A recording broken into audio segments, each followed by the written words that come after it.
Ladies and gentlemen, good morning. We're pleased to have Brett Crozier here to speak to us. So I'll introduce Brett. So here you go. You're wired for sound. I think I'm wired. You can hear me okay? Oh, sorry, I'm supposed to. I think you're good. I think I'll cover it all. Okay. I bet I cover it all. Okay, fair enough. So I'm going to walk around a little bit just because I can think better when I'm talking. But good morning. Good morning. So I got to know the audience. So any former Navy guys, gals? Okay. CV, that counts. What'd you do? Merchant Marine, counts. Air Force? Air Force is probably really shy to raise their hand high. Kidding. Army? Marine Corps? Coast Guard. Okay. Who's a pilot? Okay, so fair amounts. So I think today mostly I'm going to talk about aviation. I'll talk about my career, but it's because I knew there's going to be Air Force guys in the room. It's just nothing but pictures. I didn't want you to have to read and all that stuff. But I'm going to talk about my career, and we'll have some fun with it. I ask you if you have questions during this. This isn't like a keynote speech. I'm just going to walk around. If you have questions, please raise your hand. Anything you want me to go on, and I'll be around after for a little bit as well. So there you go. What is that? Hornet. Yeah, Super Hornet. So when you're the captain of an aircraft carrier, which is where we'll get to at the end of my career, you actually have the benefit of also getting to fly. So at the time, when I was this captain of the USS Theodore Roosevelt, which is an aircraft carrier based in San Diego, I could still fly Super Hornets. So this is a FA-18 Echo. And I was also a helicopter pilot because I started off my career in helicopters.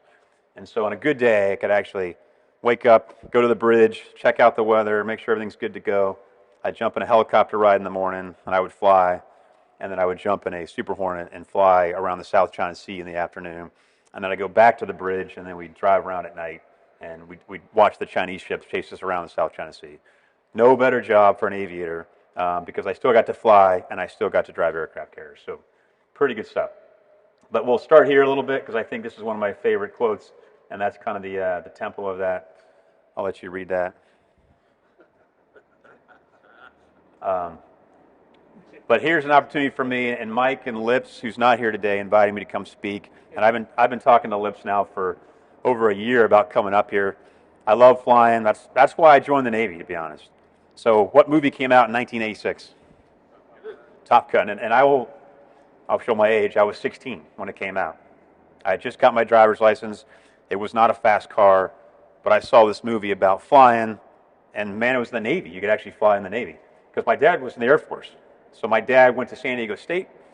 He was a maintenance officer out at Nellis Air Force Base, which is where I was born in Las Vegas. So in my mind, if I wanted to fly, it was the Air Force. That's an age 60, by the way, right? But so my entire life, and I have pictures when I was a young kid of me drawing pictures like when I probably should have been studying in class of airplanes and fighters. That's what I wanted to do. And so when the movie came out, I actually go, wow, I can actually do this. I love the water. I love to sail. And I said, man, I could actually join the Navy. So that's what I did. And it actually worked out. I went to the Naval Academy. So I graduated high school up in Santa Rosa, California. Anyone been to Santa Rosa? It's like north of the Bay Area a little bit. Sonoma County Airport up there, which is, they have a nice aviation museum. If you're ever up there, it's worth checking out. They have an A6. I think they have an F-14, which are great Navy airplanes. Went to the Naval Academy. And then from there, I went to flight school. But I joined the Navy to fly, no doubt. If I could have skipped college, I would have done that. I would have gone right to flight school because that's what I wanted to do. Luckily, I had some parents that were smart enough to say, well, actually, you need to go to college first. And they kind of steered me that direction. So I was lucky enough to go to the Naval Academy. But after I graduated, I went down to Pensacola to start flight school. So this is all trivia today. What airplane is that? Yeah, T-34 Charlie. It says Army on it. I don't know why. Maybe I picked the wrong picture. But we actually had Army pilots occasionally that were there in Pensacola. We had Marine Corps pilots that come through. So the first thing you learn to fly as a naval aviator, as a pilot, when I went through, we're talking now early 90s, was the T-34 Charlie. So they used to have the T-34 Bravo, and they went to the Charlie, which is a Turbo Mentor, front and back. So as a student, you'd be in the front, sometimes in the back with a hood over your head so you can learn how to fly instruments. Now they fly the Texan. So now they fly a front and back ejection seat, pressurized cabin airplane, and the Air Force and the Navy fly those. So this is actually a little dated, although the Navy still uses these. They're great because they're cheap to operate. It's under $1,000 an hour, which an F-18 Super Hornet's probably about $20,000 per hour to operate, right? That's fuel, maintenance, and it does include personnel costs. This is probably actually like $200 per hour to fly, which is pretty good when you think about it. So we would use these in the Navy to this day as spotting airplane. So when I would take off later in my career and we'd go to like Fallon, Nevada to drop bombs, we'd have these out there with instructors in them, and they'd fly low out of the way because they could stay there for like 4 hours at a time. They were cheap to operate, and they could call on our hits. So if I drop a bomb, I'd pull out of the way, and they would be low enough to see the impact, and they could tell me on the radio, hey, Hobo 1-2, you're 50 feet long or 100 feet long. And so we use them for that to this day still. And eventually those will be replaced, but they're easy and cheap to operate. So once you finish what's called primary in the Navy, when you learn basic skills, and prior to that, I hadn't flown at all. So there are a lot more folks now that start flight school, and they have some time in a Cessna, you pick a Tomahawk or something. So my first flight time was in the T-34. But it's a great plane. It's forgiving. Anyone ever flown in a T-34? Yeah, it's a great, easy plane to fly. You can land them pretty hard because you learn how to land. You fly formation. You learn how to fly instruments, which is one of the most important things, and it's fully aerobatic. So you can do loops and fly upside down and rolls. And you get about 100 hours in primary before you graduate. And at that point, you choose fighters, right? You're going to go jets. You can go helicopters, or you go maritime, which at the time for us was P-3s. Now it's the P-8, which is a big Boeing 737. So those are your three pipelines you go. I wanted jets, because remember I joined because of Top Gun, and it was all about fighters back then. My second choice was helicopters, and then third was the P-8. Like all good things, the number one guy gets his choice. Number two and below are all needs of the Navy. So I was not number one. I don't know, I was probably somewhere in 2 to 5. It didn't matter. So I ended up going then to advanced training and the TH-57. So the Bell Jet Ranger. Like there's more of these types of helicopters in the world than any other kind of airplane. Again, super easy to fly. We had a Bravo model, which was unaugmented, which meant you just kind of seat of the pants flying. That's what you learn to hover in. We have a Charlie model, which is it's got all the augmentation. That's where you learn to fly instruments. And you get about another 100 hours as a student learning how to fly this. What's the most important thing as a helicopter pilot? What's the first thing you learn how to do in a helicopter? Auto rotates. Yeah, that's true. You're always practicing those. But you got to learn how to hover, right? If you can't hover this thing, there's no wheels on it. You just got to drag it around. So you learn how to hover. And there's a book that came out called Chicken Hawk, written by a guy named, I think, Mason was his last name. Vietnam Huey pilot. It's a great book. If you want a recommendation, read that book. I think he wrote a follow-up to that. It's about flying Hueys in Vietnam. It's a phenomenal book. It's the one book I remember reading prior to watching Top Gun when I was younger. And so when my number two choice was helicopters. And when I ended up flying helicopters, I was super excited because I'd read this book and I was excited about flying helicopters because they fly low. They're slower, but they fly low all the time. But in that book, he talks about learning how to hover a helicopter. And he talks about taking about 6 flights, like 6 specific flights to learn how to hover. Well, man, I read this book, and you saw the first slide, right, where I feel like I'm pretty cocky. So I'm like, I'm going to learn this. I read the book. I studied really hard. I'm going to learn how to hover at least maybe 2 flights. Anyone fly helicopters here? Anybody? How many flights do you think it took me to hover? It took me 6. Took me 6 flights to learn how to hover that thing. It's one of the most challenging things you can do in aviation. And once you learn it, it's like riding a bike. I guarantee I could probably jump in any helicopter right now and I could still hover. My last flight in a helicopter was March of 2022, like the month I retired only a couple years ago. And you can fly those things. I could fly those things because I learned way back then. So after about 100 hours of flying the Jet Ranger, you now go to a fleet airplane. So in the Navy, you saw it's all orange and white. All your trained airplanes are orange and white. When you get to a fleet airplane, they're all gray. So I went on to the H-60. So the Seahawk, right, in this case for the Navy. It's the H-60 made by Sikorsky. You've got the Firehawk that we just heard taken off. You've got Blackhawks. You've got Jayhawks. There are so many variants of the H-60 Sikorsky helicopter. 2 engines, turbine engines side by side. It's got a lot of power. They weigh about 25,000 pounds. We have every kind of mission you can imagine in the military is covered by the H-60. It could be combat search and rescue. Can be, medevacs. In this case, I flew a version called the SH-60 Bravo, and our mission was to find submarines and find ships. So we had a big radar dish on the bottom. We could spit out sonobuoys to locate submarines. We had you can't really see it here, but there's what's called a magnetic anomaly detector on the back that we would tow behind the airplane, and we'd fly around and we'd look for submarines and ships. We had torpedoes, and we had a big anti-ship missile called the Penguin, which we never fired, but it's worth about $1 million. I think we bought them from the Swedes. Today we have what's called the SH-60 Romeo. So we just keep upgrading, better systems, better radar, FLIR, stuff like that, better weapon systems. But I flew this out of Hawaii. So I graduated and got my wings in Pensacola, Florida, as a helicopter pilot.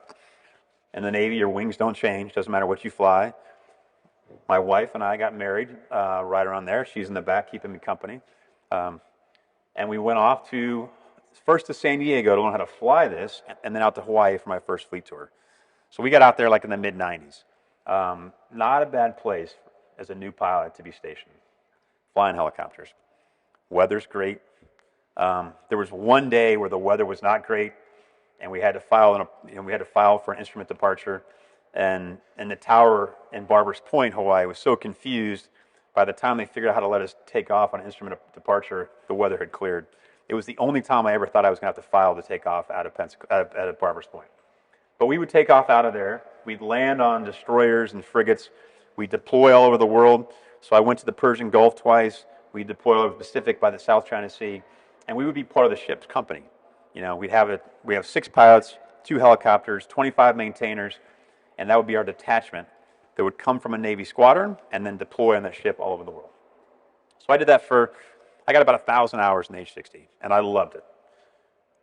In the back of my mind, I still had that, every time I saw a carrier, when I was flying around, or I saw fighters, I still had that desire to think I wanted to fly fighters. So at the end of this tour, when I went to shore duty, I was given the opportunity to say, Chopper is my call sign, and I'll talk about it in a second. Hey, if you want to put in, you're still junior enough, you can put into transition to go fly jets. So the Navy has a program where about 10 people a year are picked up for a program where they can transition from helicopters to jets, jets to patrol, and it's just a way to provide opportunity for pilots in the military to do something different in the Navy. So I put in a package, and I got picked up. And so we actually had found ourselves in Millington, Tennessee, outside of Memphis, for my shore duty, and got picked up for this program and went on now to jet training. So again, I felt pretty lucky, and that I got to fly helicopters, which I loved. I was flying out of Hawaii, but I had this opportunity to fly fighters and fly jets and learn how to take off and land on an aircraft carrier. And I didn't want to pass it up. So we moved to Kingsville, Texas. At this point, though, unlike the first time I went to flight school, now I'm married with 2 kids.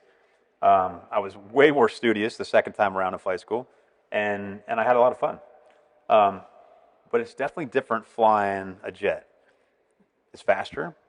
You fly instruments way more. So in a helicopter, like I said, we knew how to shoot an instrument approach, right? There was bad weather at night all the time around the ships, but you generally are flying a helicopter VFR, seat of the pants, using your radar system.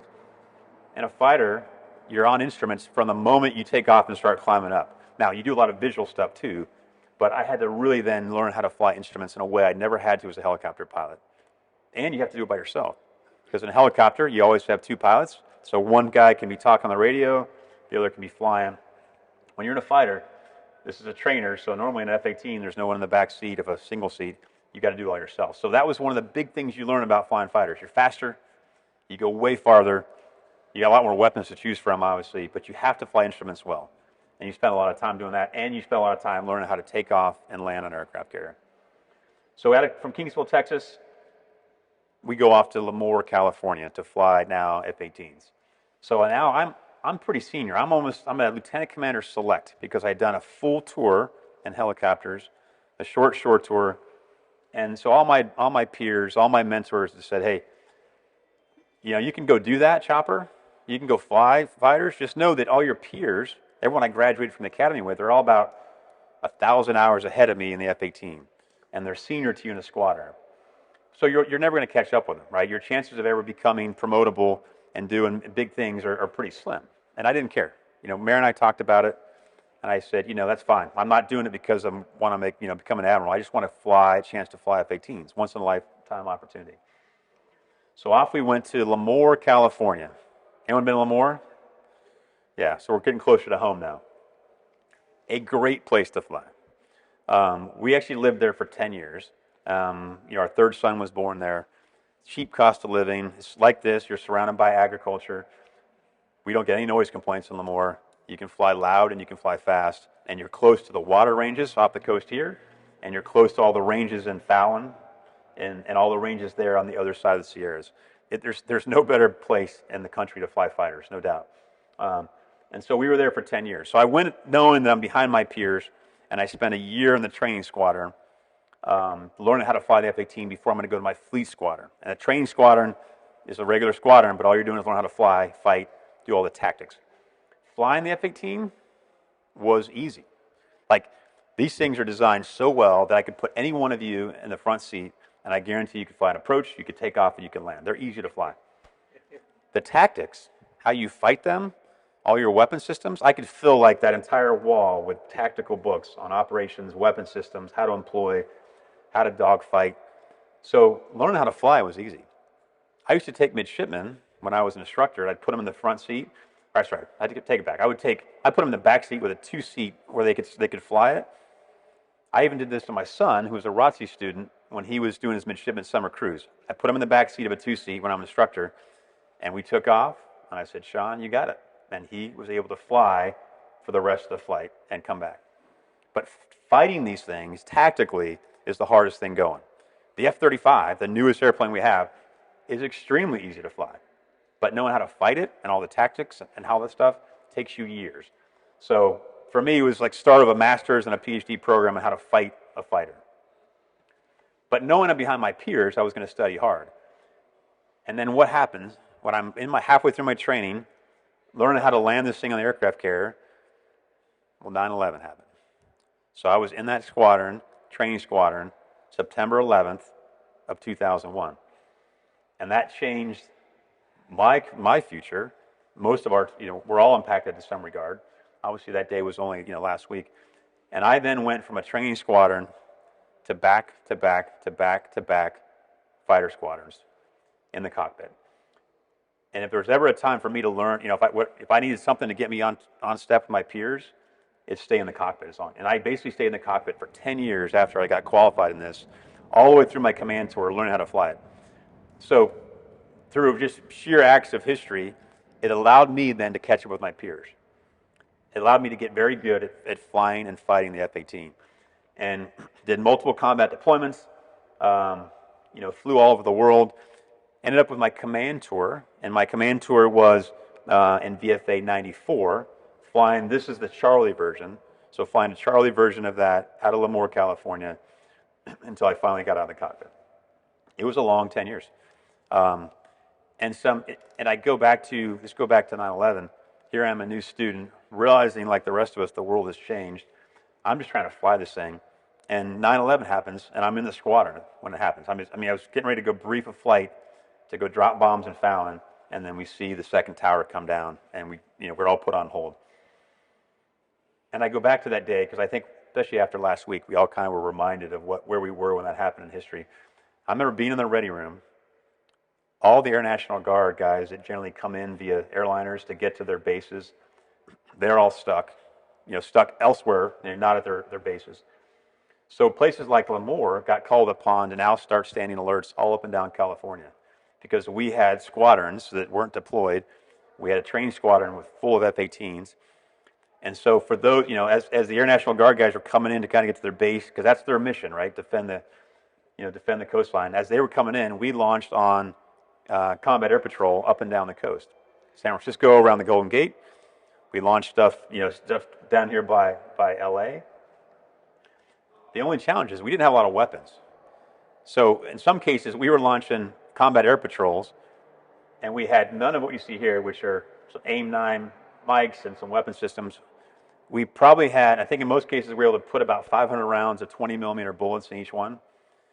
But we knew that if we got called upon to take down an airliner, much like we were seeing on the East Coast happen, we had one shot to try to shoot out the engine, of that airliner to deter it from flying in the Golden Gate or downtown city, or potentially have to ram it. And there's all these stories of that on the East Coast where people were given the order on the Flight 93 that went into outside of Philadelphia, that the pilots there did not have weapons, and they knew what they did have wasn't sufficient to take it down. So they were told, hey, if you catch up to it, if it doesn't go down on its own, you're going to have to ram into it. So I remember being this relatively young new student in the ready room, and we're drawing up pictures of an airliner, trying to figure out where would you ram it? How would you ram your airplane, your 50,000-pound airplane, into a 250,000-pound airliner to bring it down? So it's a surreal moment, but for me it was like, man, I did this transition and never foreseeing that the world was going to change. But it kept me in the cockpit and it kept me busy. And then went on to multiple combat deployments all over the Persian Gulf area. I'd been there as a helicopter pilot before in deployment. Much different now when you come back and you're flying a fighter and you're loaded out like that with weapons. And we had air-to-air stuff mostly for the fun of it after the first couple months, but we always carried at least 2, if not more, GPS guided when we got them, laser guided almost at all times. And that's kind of what you're seeing here. For those that like photo recce, that's an LGB laser guided, that's a GPS guided bomb on the other pylon out there. So I did it for 10 years. Kept busy. Mary kept the fort back home in Lemoore. I even got the chance to take an entire squadron from Lemoore all the way to Japan. Because normally we're on aircraft carriers, right? Normally when a fighter guy in the Navy deploys, you go with a squadron, and that squadron is one of 6 squadrons in an air wing, and that air wing is on the aircraft carrier. So your average aircraft carrier, and we'll talk about that in a sec, has about 60 to 80 airplanes. That's generally what a Navy guy does. My command tour had the opportunity to take an entire squadron from Lemoore to Japan to work with the Marines out of Japan. So we launched out of Lemoore, we flew to Hawaii, and then from Hawaii to Guam, and Guam to Japan. Anyone know how far it is to Hawaii? About 2,500 miles, which you can jump on Alaska Airlines and you're there in 6 hours. We don't have the gas to do that. An F-18, you have the gas to go about 800, 900 miles. So to make sure you don't run out of gas, you're with a tanker. So we would launch 6 airplanes out of Lemoore with a big Air Force tanker, and you would refuel just like this 7 times before you got to Hawaii.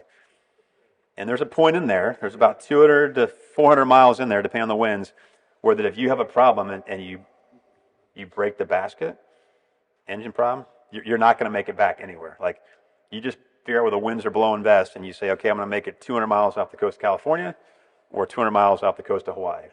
My vote was always Hawaii. Water's warmer. If I'm going to go down, let me hang out in Hawaii.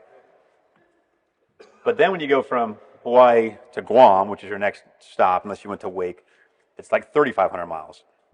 The good news is between Hawaii and Guam, there's about 1,000 islands, and most of them have some kind of airstrip there. So there's places you can land. But I'll never forget being in a tanker, on the back of a tanker, thinking, man, if we have any kind of problem now, I don't know where I'm going, but I'm going to get wet.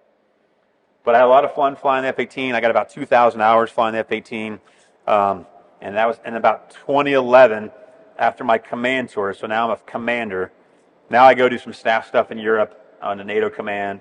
And I get picked up for a program to learn how to basically take command of an aircraft carrier. So we'll do some history here. To be the CO, which is the captain, or the XO, which is the deputy, right, of an aircraft carrier, you have to be a naval aviator. You have to be a pilot or a navigator. Why, right? It's a ship. I mean, why not be a surface officer who spends their entire career driving ships? You go back to the 1930s when the Navy was trying to figure out, hey, do we build more battleships or do we build aircraft carriers, right? And that was the nascent stage of aviation. Like, we were still figuring out what we wanted to do, what the next war was going to look like. We had some aviation in World War I, and the Navy was trying to figure out, probably actually in the 20s when some of the first testing happened, do we spend more money on battleships or aircraft carriers? Well, the admirals of the Navy, they were all former battleship commanders, right? So the vote in the Navy was, we want more battleships. We want bigger ships with more guns. A guy called Billy Mitchell and a couple others said, you guys are underestimating this aviation thing, right? With a couple airplanes and a couple bombs, we can do more surveillance, we can find the enemy quicker, and we can sink the enemy quicker than a battleship can. So they did a test. They took a squadron out of Norfolk, because they didn't have aircraft carriers to the same level back then. They had a battleship off the East Coast, and they had a target ship out there, and they said, all right, here you go. Who can find and sink this enemy ship first? The battleships in the Navy with these big 16-inch guns, or the squadron of 4 to 5 smaller airplanes? Who won? Yeah, so the aviation did, right? That crew found it and sunk it. They did another test. They gave the battleship an advantage. They found it, was able to shoot it, but couldn't sink it, because it's pretty hard to sink a ship unless you're dropping bombs straight on top of it.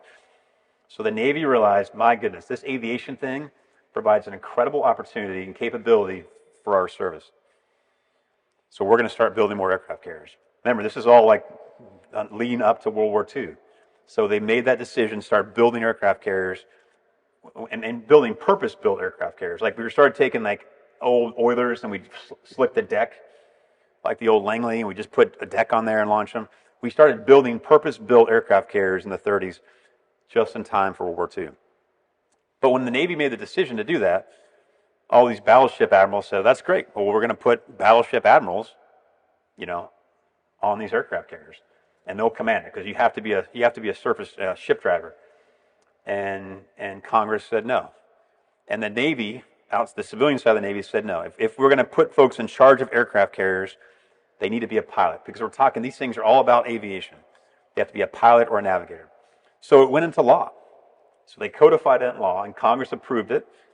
So to this day, if you're going to be a captain of an aircraft carrier, you have to be a pilot or a navigator. And I wouldn't have it any other way. You need to understand all about aviation. You can teach people how to do nuclear power. You can teach people all about driving a ship.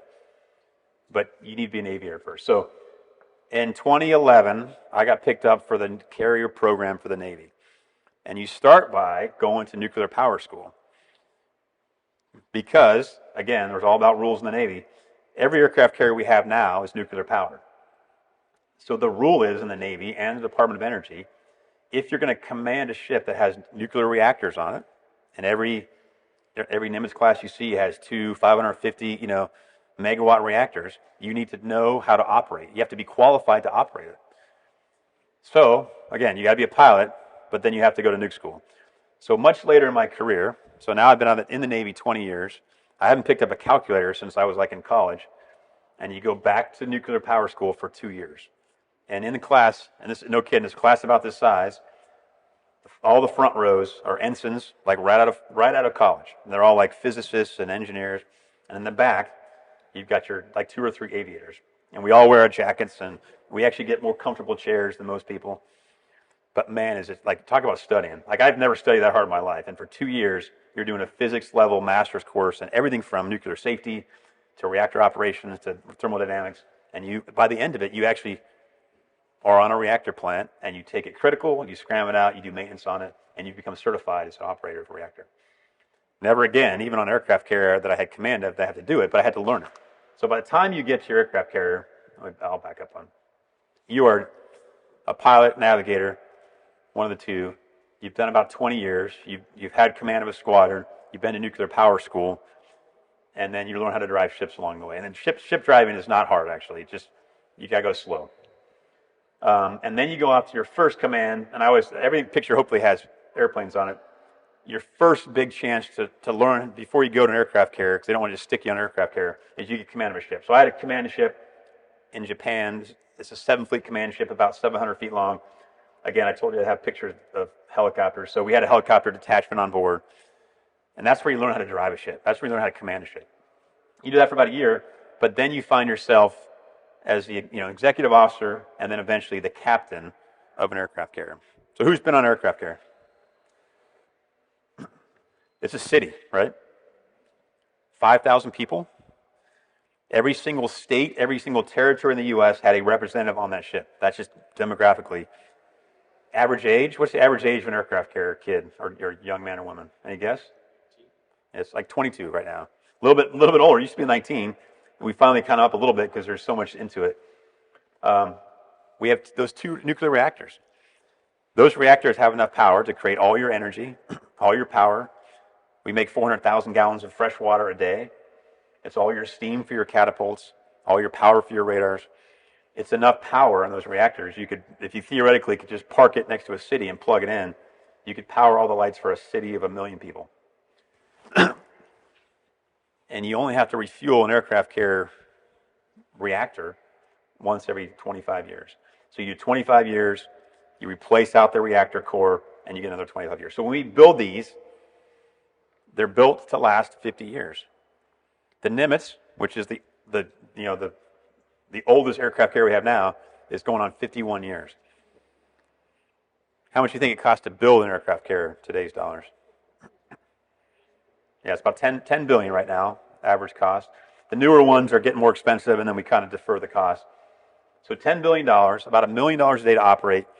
You have fuel to last 25 years, and you have, like we talked about earlier, you have a complement of airplane. But that 4.5 acres that you see, that is sovereign U.S. territory. I can park this anywhere I want, 7 miles off the coast, in some cases 12 miles another in international waters, and you now have an air base with up to, like I said, 60 to 70 airplanes. I've got millions of pounds of ammo and bombs, and I can sit out there until I run out of jet fuel, is the only thing I really need, or off any country, off any coast. So when you talk about foreign policy, you talk about the way to influence our adversaries or our allies. There's nothing better than putting 4.5 acres, a 100,000-ton ship, 12 miles off the coast. The air wing that you see on board here, again, you have Super Hornets. You've got the E-2s, just like you have flying out of here at Point Mugu. You've got Growlers, which are the ones that are jammers that are up in Whidbey Island. You've got usually about 12 helicopters. A couple are flying, taking the picture, a couple stationed there.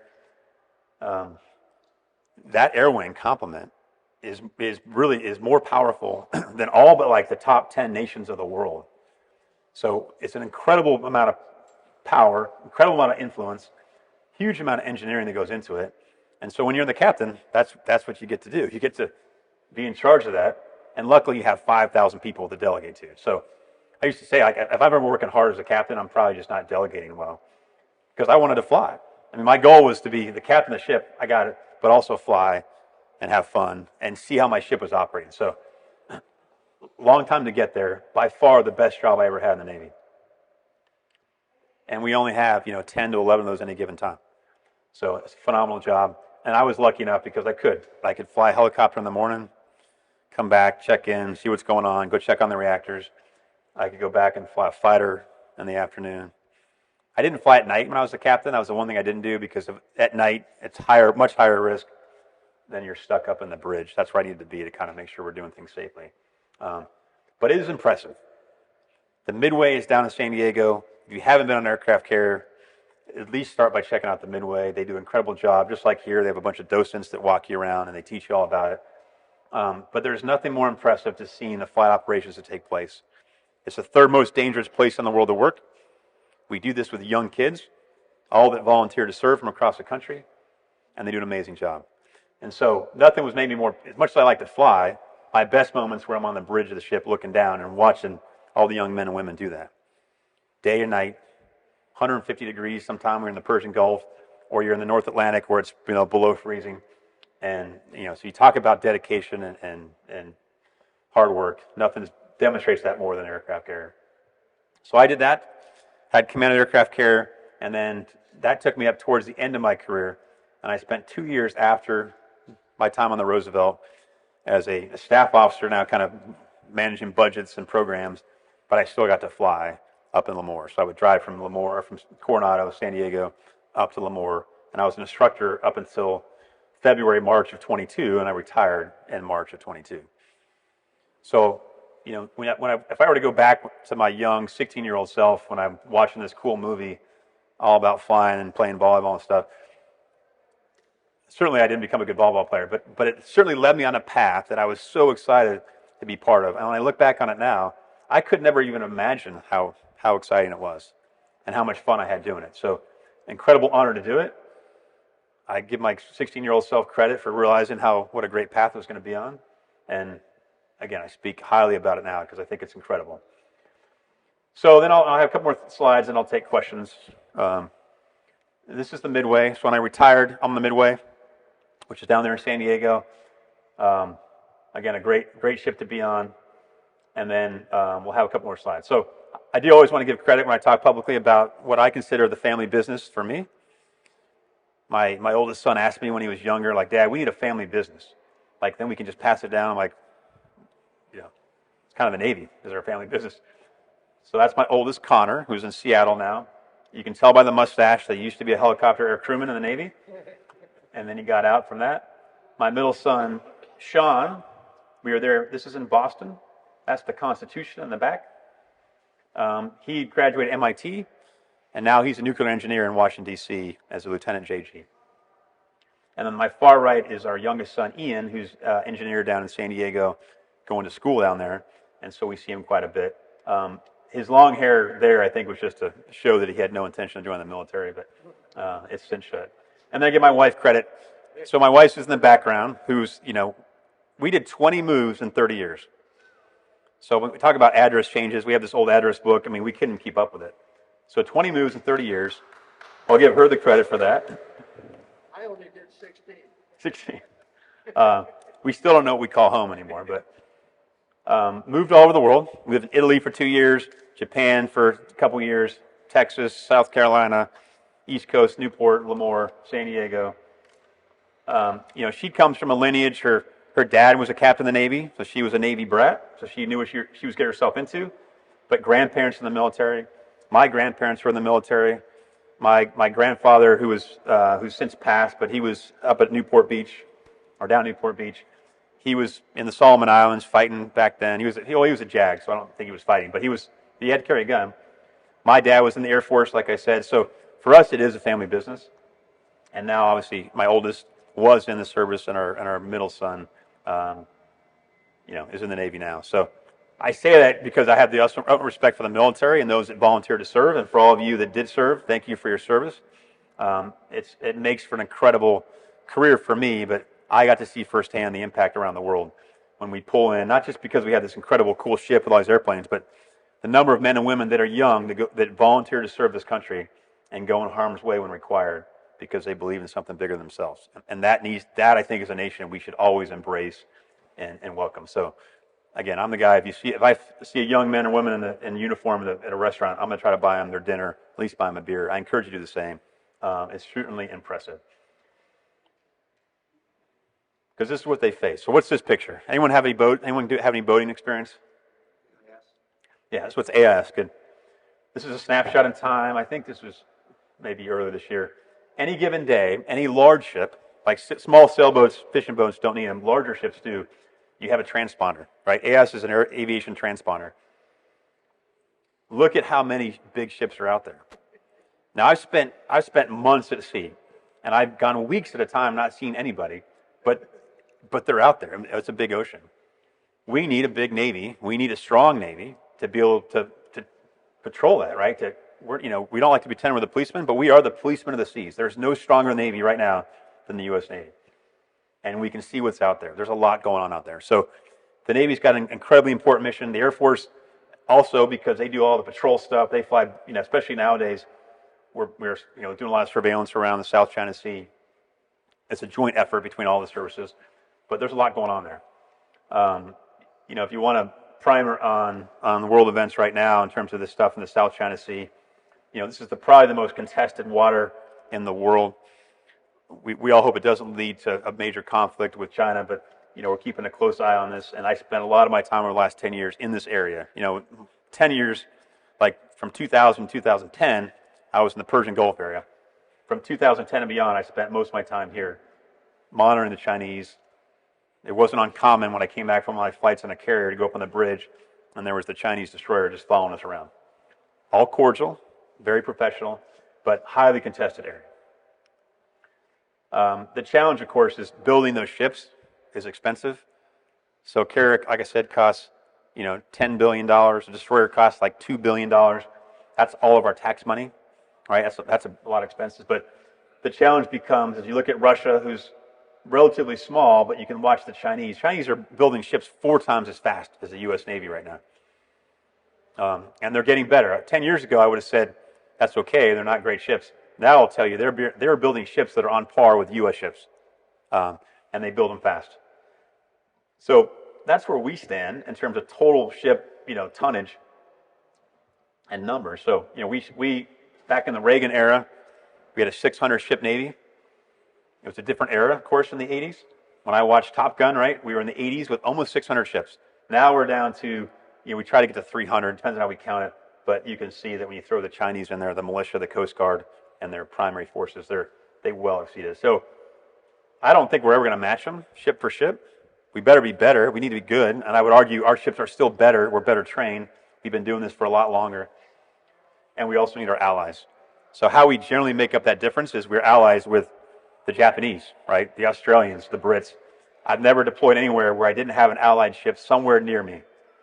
So a coalition of some kind. So that's why I think, allegiances, allies, even NATO, that's why it's important, because we make up this difference. If you're going to go to war with China, we better not be by ourselves. Even if we have better ships, it's in their backyard, right? The great thing about the U.S. is we have territory, right? We have the Atlantic and the Pacific. There's no better defense than that. And we don't see the Chinese or the Russians right off our coast very often. We're always in their backyard because our fight would be an away game. If we went to war with any of these countries, their adversaries right now, it's an away game. It's a much harder. For anyone that follows sports, you'd much rather play a home game than an away game. Unless it's a war, you'd rather be a away game, but it also makes it harder.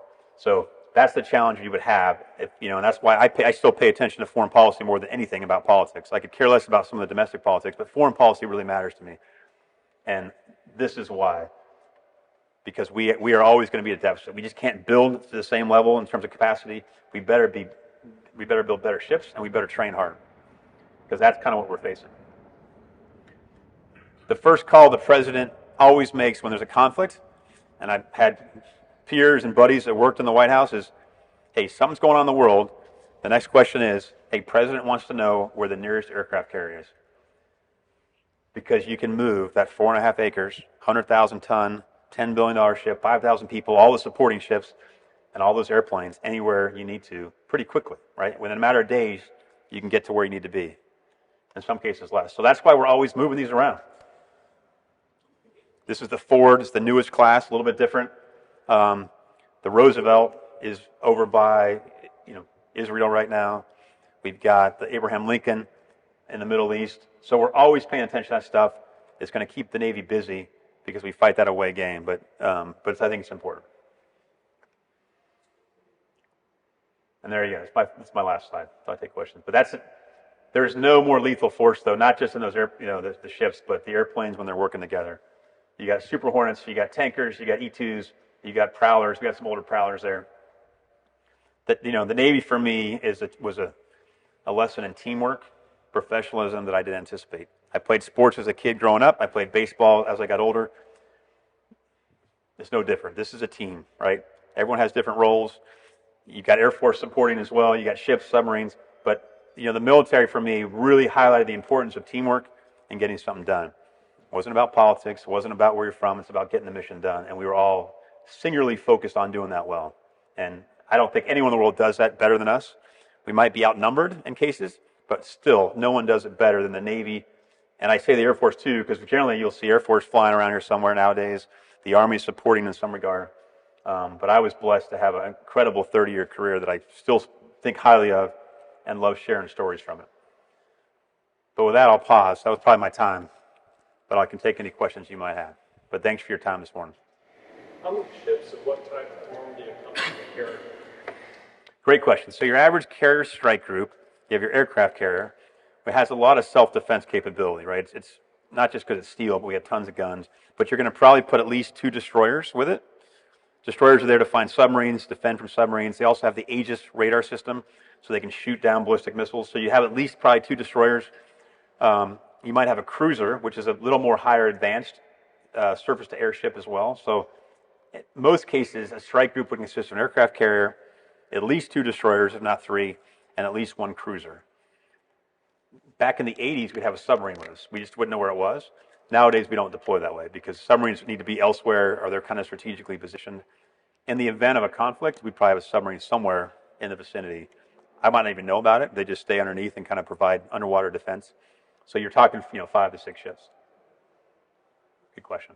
Sir? Technology is changing a lot of what's available, offensive and defensive weapons. How vulnerable do you feel the carrier gets these drone swarms, these unmanned ships? Yeah. Send it, and that can blow a hole in the water. No, great question. There's great books out there too that I encourage you to read. Some are even fiction that talk about that. Talk about the China-U.S. conflict, and they talk specifically about the Chinese having a lead when it comes to automation and drone and swarm warfare. I say that aircraft carrier is much harder to target than an airfield, right? And we've got bases in Guam and Japan. If a war broke out in the Pacific, there's no doubt in my mind there would be ballistic missiles headed into Guam, Japan. You pick an airfield. They can't move. Aircraft carriers, we can move pretty quick, right? I can move, again, without having to refuel for 25 years, I can move 25, 30 knots, which makes it really hard to hit. Hard to find, although that's getting easier because of satellite stuff, but also hard to hit and target. So that is the advantage, and we wouldn't operate probably in the range of most swarm kind of smaller drones. So those smaller drones have a limitation on range and warhead. If you happen to be inside of a mile of a choke point and an adversary wanted to throw a couple hundred drones at you, all with maybe a hand grenade size explosive on it, you could definitely do some damage on the flight deck. You probably wouldn't penetrate the flight deck, but you could probably damage radar and a bunch of ships, a bunch of airplanes on the flight deck. But we don't operate in that vicinity really at all. And if we do, it's kind of like moving the presidential motorcade. We have a lot of defense around us to protect against that. There are advances in longer range weapons, ballistic missiles that can come in and try to target the aircraft carrier. So we would probably tend to take advantage of our speed and the fact that we can fight from farther away, and not getting close where a lot of those threats are out there. But that is the game changer right now. Is drones are getting bigger, they're getting more autonomous, they can fly and do surveillance. So we also then are upping our game and how we defend against that, how we find them. So I don't know that it's going to be. I don't think it certainly doesn't make aircraft carriers obsolete. It just means that we have to be more nimble, and we have to have better defenses when it comes to some of that stuff, and be mindful of where we're going to position ourselves should a conflict break out. Really think of the last 20 years in Iraq and Afghanistan. We just parked the carriers wherever we needed to. Like, there was no underwater threat, there was no surface threat, there was no air threat, and so we were just put in airfield somewhere. Those days don't exist anymore. Now we kind of go back to the Cold War, where we had the Russians and the U.S. and we were playing these games in the Atlantic, where you better be moving all the time. Like, you just, it's like anything. If any hunter out there, if your prey is not moving, it's an easy target. But if your prey is moving around, jumping behind trees, it's a hard thing to hit. So we're going to always be moving now. And I think we kind of have relearned that lesson over the last 10 years, because we probably got complacent at the end of the Cold War. And I think a lot of those tactics still come back to play and will help us negate some of the automation, the swarm stuff, and we just won't position ourselves where that becomes a threat to the best of our ability. And I think we'll use this to our advantage as well. I mean, we're developing similar type systems, automation. I mean, Boeing now has an airplane that's about the size of an F-18 that can launch on the aircraft carrier. It's totally automated. It can fly overhead. I can get gas, like that picture you saw. I can pick up a couple thousand pounds of gas. It can stay up there for like 4 or 5 hours, and when it's done, we bring it back in, and it lands on the back of an aircraft carrier. We're doing that today. I mean, that's where we are. So I think the future is still unknown when it comes to that stuff. But I think the advantage of an aircraft carrier, we've been flying aircraft carriers. Using aircraft carriers since, like I said, before World War II. The ship doesn't change that much, right? Technology on the ship does, but we keep changing the airplanes. We went from nothing but smaller prop planes to small helicopters to now we're flying, $100 million fighters off there. And I think that's the advantage we have, is we can change the complement to now include automated airplanes, drones, you name it. I think that's the advantage. You have 4.5 acres, you use it as you need to, and you can adapt, I think, to a lot of threats. But it's definitely unknown. I mean, we'll have to certainly keep an eye on it.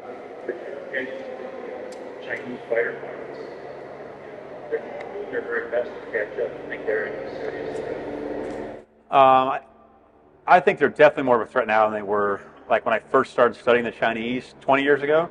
I mean, 20 years ago, you could go back, this is true with Russia, and you compare flight time.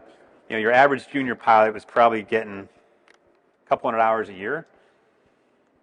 You know, some of these, like, unless you were a senior Russian pilot, the junior Russian pilots were only getting like maybe 50 hours a year. So they were super, you know, they were not proficient in any way.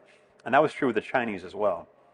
As the Chinese pilots got more senior in rank, they would pull rank and they would fly more. So your more senior, your better pilots, they're more experienced, are your colonels, your captains, and both the Russian and the Chinese military. In the U.S. Navy, that's not the case. If you're a captain like I was flying, everyone kind of knew that you were, you know, you're okay, you're average, but you weren't going to be the sharpest fighter out there. Our junior officers fly a lot. We want them to fly a couple hundred hours a year. We send them to Top Gun. They're trained all the time. So the advantage we have is I think our junior pilots in the U.S. military are super proficient. They're trained better than anybody, and they can go toe-to-toe with anyone in the world. I think our advantage of training will always be on the U.S. side, or at least for the next probably still another 10 years. The airplanes, though, are catching up. So we used to be able to say that because not only were they not getting a lot of flight time, but the Russians and Chinese were flying very old, outdated airplanes, with few exceptions. Now what we're seeing come out on the Russian side or the Chinese side are much more advanced, much more capable. And so we have to be mindful of that. And as they get more experience, then they will be better. I would still say toe-to-toe, it's, you know, I give us a 5-to-1 advantage. But the strength will be that they're going to have numbers that we won't. It's in their backyard, and we have to, you know, fight this away game. So we better be good. We better have pretty good airplane. We got to be as tactical as we can be, but mindful of the fact that they make up for proficiency and experience by sheer numbers. But it makes for an interesting scenario, and that's why, I mean, if we have a war with China, then we've all failed in some way, right? We haven't put the right politicians in place, and we're picking a fight with somebody that we rely on for our day-to-day economy, and it's going to disrupt the world like we haven't seen ever. So we better be smart enough never to get in that war, but we have to prepare for it in case it does happen.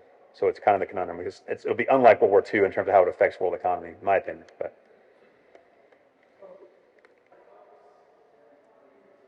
I mean, you just mean odds to be selected for these different programs, or like who are your peers in general as you're going through these things? Yeah. Yeah, so your competence, like I'll just go to flight school. So when I was in Pensacola learning how to fly the T-34 and getting graded on every flight, at the end of that phase, I mean, everything is measured. So I would be measured against all my peers. My peers were my classmates from the academy. My peers were folks that I had gotten to know. So they're good friends. So there's a healthy competition. But you're same guys I might go out fishing or drinking with are the same guys that we're going to bust our ass in the airplane because we're super competitive trying to get that top spot. So I think the good news is it's kind of like playing on a football team where, you know, you're trying to fight for that starting position, and you're fighting, but you're fighting your buddy who's also maybe a receiver, right? And you're just, you know, you wish them no ill will. You're just trying to be the best because you want to start. It's the same kind of thing. It's very much like a sports team. We just happen to, instead of put on a helmet that, you know, for football, we put on a helmet to go fly a fighter. Your biggest challenge, of course, is really yourself, and that you've got to be pushing yourself always from the beginning. And I go back to high school when I liked math and science, and I kind of, that proved to give me the foundation I needed to be a math major at the Naval Academy and get exposed to math and science that made me much more successful in flight school because, man, you're always doing math. I hate to say you're always thinking about engineering. You learn about Bernoulli, you learn about stress and thermodynamics, or, you know, down the road maybe even reactors. But math and science are extremely important, and so, you know, I think you just got to challenge yourself, push yourself. If that's something you want to do, and certainly happy to talk more after this, then I would say you've got to push yourself, because there are literally thousands of people that want to do the same thing, right? Whether that's, you know, getting a chance to fly a fighter is a once-in-a-lifetime opportunity, and there's 1,000 people that want to do it. So you just need to figure out how to do the best thing you can do to prepare yourself. And if I went back again to my 16-year-old self, it would be keep studying math, be well-rounded, play sports, because that is something that transfers to the world of aviation quite a bit as well. Yeah. Yeah.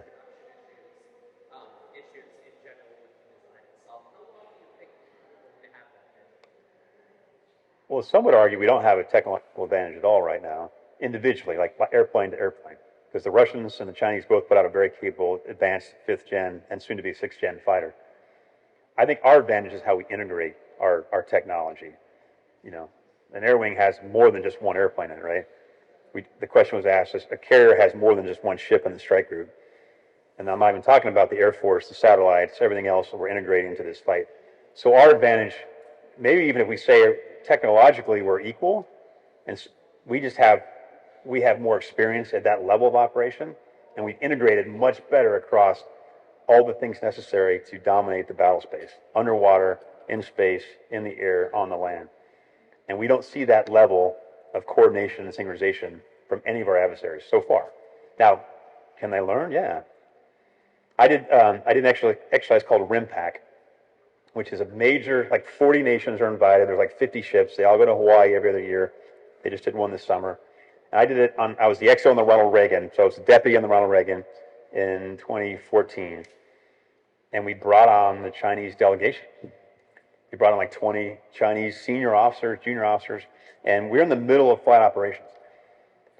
And when we initially walked around the ship, because we didn't take them into secure spaces, but we walked around with them, but we didn't take their phones from them, and they all had cameras.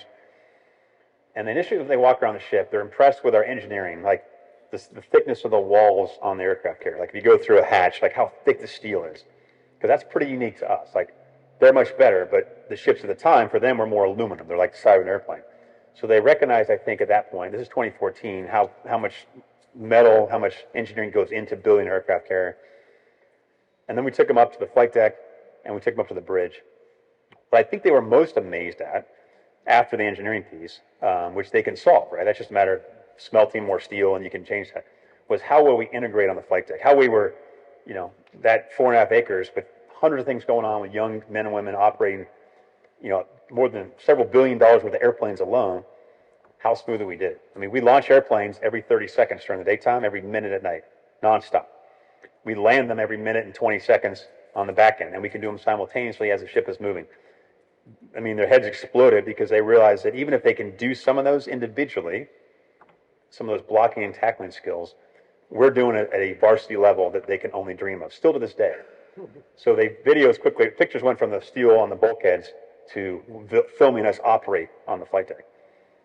And again, they're young men and women. They're, some cases, as young as 18, averages, flight decks by 20. The ship averages 22. So our advantage is we've been doing this for 100 years. And that, I think, will offset the technological advantages when the shooting match really starts. The technology will get you some equalization, I think, on the first couple of shots.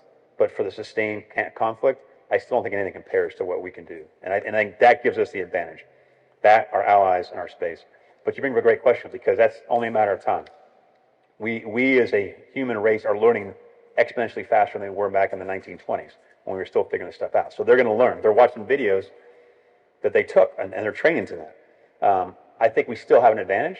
Some say that the advantage only lasts the end of this decade. I think it's longer than that. I think our century of experience will carry the day. I still don't think we should ever get in a conflict with the Chinese, because I think it'd be stupid as a human race standpoint, but I think we still have an advantage in that regards for the time being. As long as we continue to train, operate, continue to have volunteers that are dedicated to that mission. But you bring up a great point, and that's something we pay attention a lot to, obviously, now.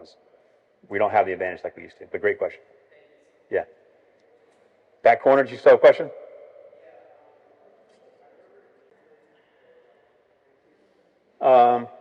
No, believe it or not, so anytime I'm in the South China Sea, in that area, we had a Chinese shadow ship all the time, listening, recording. We shared radio frequencies because we had to make sure we could deconflict, because an aircraft carrier is moving around all the time. We're big. At night, it's actually really hard to see because it's pretty dark. So we would want them to see when we were moving around, because we didn't want to hit anybody. Of all the ships out there, I was never worried about the Chinese ship hitting us, because they were so alert, and there's stories now, and it does happen now, where the Chinese ships are much more aggressive, and they come close to our smaller ships, our destroyers. They cut across the nose. I think we swapped paint a couple times. They do a lot more in the South China Sea with like the Philippines and the Vietnamese navies. But the aircraft carriers they tend to stay away from, because it is such a big ship. It would not be their advantage to get in our way. We would probably run them over. But they also know that out of respect, as long as they're respectful, we're going to let them hang out. There's nothing we can do, right? It's open ocean. And to their advantage, they'd rather just watch us and learn. To that point, they're trying to learn what we're doing. So no, I thought they always found someone that could talk really good English on the radio. And when we would tell them, hey, you know, whatever our code name was, we're coming left, they would always say, Roger that, we'll stay out of your way. And it was as if they found somebody from like Oklahoma to make that call because they had really good English on board. So, but good question. Sir? Thank you very much for your service. What are you doing now for 5.5 years? What am I doing? That's a great question. Yeah, so I retired 2 years ago. My passion right now is I work with a nonprofit out of San Diego called STEP, Support the Enlisted Project. TeamStepUSA.org. They've been around 10 years. It's a nonprofit that basically helps out junior enlisted and new veterans that are struggling financially. They come to us. We help out about 1,000 a year as across the entire nation. We can do a lot of this virtually. They come to us, and we will initially figure out what kind of problem they have.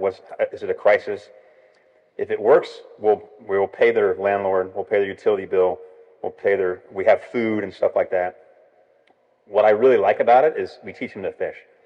Because before I write them a check for, say, a utility bill or a rent check, we get a commitment from them that they're going to sit down with our social workers, and they're going to figure out how they got there and how they prevent it from happening again. It's about 20 hours. And during that 20 hours, we teach them about, I can't use the word budget, that's really what it is, but we teach them about, hey, what's your focus? What's your goals in life? And then over the course of the year, we measure their credit rating, their financial wellness scores, and there's certain things you can measure. 92% at the end of the year are successful and in a better place. So we give out maybe $1 million a year. We raise about $2.5 million a year from non-government. We don't want any government money. We want to have the independence to run our program.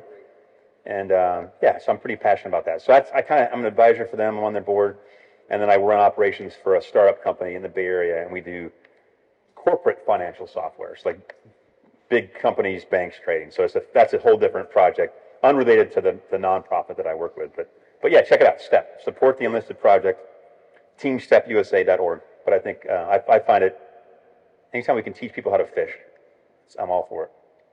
Great. Sir. Are you learning flying now? I do a lot of takeoffs, but I've learned how to skydive over the last year. So for the first time ever, my takeoffs do not equal my landings in an airplane, at least.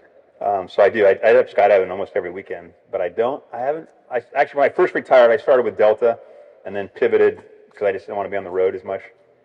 And so now I get my excitement, my thrills by jumping out of airplanes, which my wife did. She learned how to do it as well. And then my youngest son has learned as well. So we jumped out of a hot air balloon like 2 weeks ago, which is pretty fun, out of Paris. So that's my new passion. Kind of like flying, because you actually have a landing pattern. You have to flare, just like an airplane. If you don't flare, it hurts a little bit. So, but a different kind of flying, I guess. And as a pilot, before I always said, why would anyone ever jump out of a good airplane? Except that in the skydiving airplanes, the pilot's usually like 18 years old, like getting his hours. So I feel much better jumping out than watching them land.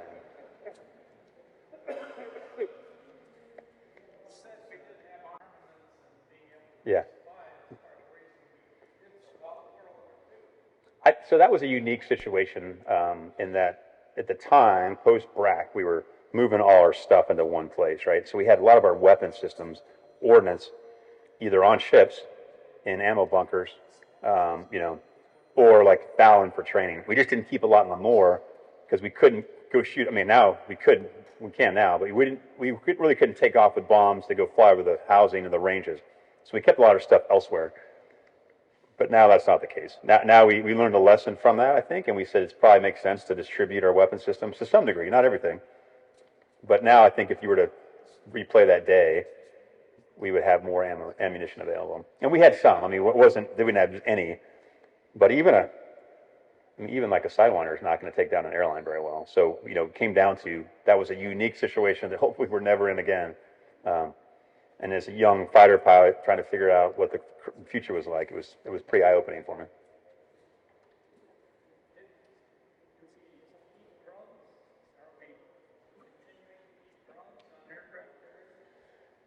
Yeah, we're phasing them in now. So there are air wings now that will have the MQ-25, which is that tanker drone I talked about.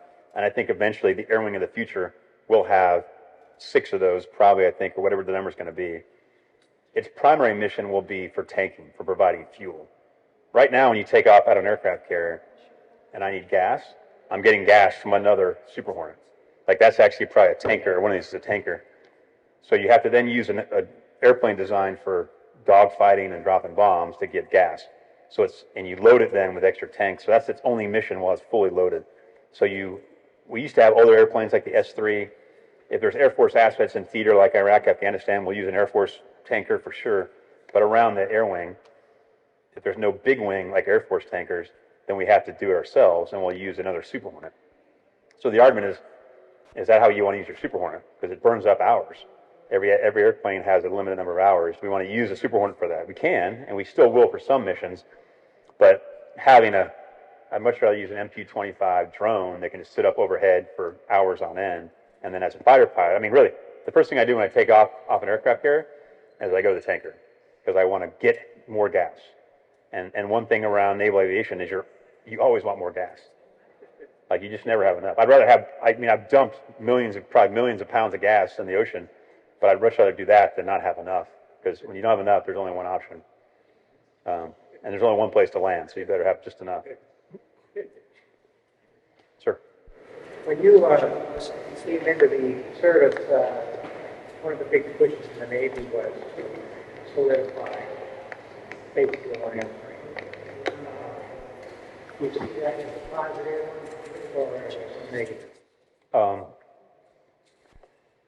Yeah, because a lot of these look the same, don't they? I mean, majority, if not but for one or two. And the Prowler is now replaced by a Boeing product. Yeah. So we made the decisions to save money. I mean, the reality is, the defense budget is close to $1 trillion, and that's never enough with everything we need to do.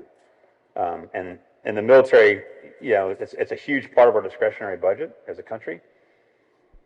But the DoD doesn't make things up to do. Like we don't sit there and go, hey, what can we do? It's at the behest of the State Department or the executive branch. What are we going to do? So we don't get to vote on what we want to do.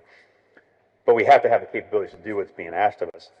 So when you're trying to balance the checkbook at the end of the year before going to the next year, you look for ways to save money. And one was to say, let's just go to a common airframe by Boeing, in this case, because 80% of the parts are the same. The tires, the landing gear, the engines particularly. That makes it easier for logistics if you distribute your logistics. And I think those were good decisions, but I also think there's limitations, which is why now we went to the F-35, which is a 5th gen plus fighter. It doesn't look really much like that. So during BRAC, if you go back to BRAC and we try to consolidate all our bases, I think we over-consolidated because we felt invincible and we said, hey, Cold War is over. Let's save money. Let's put everything logistically in these main hubs, like an Amazon distribution facility. It's great unless you're trying to defend and people are trying to attack you because now your stuff is in one location. That is the downside, though, when you have a common airframe. If you have an engine problem, like a structural engineering problem with an engine that's common to 80% of your airplanes, well, you've just impacted 80% of your airplane. The counter is that you save so much money, that's a better problem to have than it is trying to have 4 different types of engines you need. So you definitely see us go to the H-60 helicopter in various versions of that, and the F-18 in various versions, which those two make up 80% of our platforms right now. So I think it's a plus and a minus.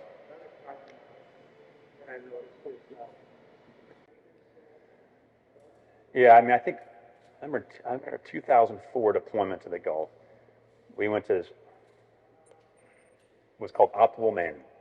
And we basically said, hey, you don't need 5,000 people on an aircraft carrier. I bet you can do it with 4,000. Arguably, you can. I mean, you can do the mission with probably 2,000. We have depth on the bench for many reasons. One, when you go into combat, you're going to lose people, so you need people to step up. That's why, it's why a football team doesn't just have 11 people on the sidelines, right? You have 50 or whatever, because you need depth on the bench.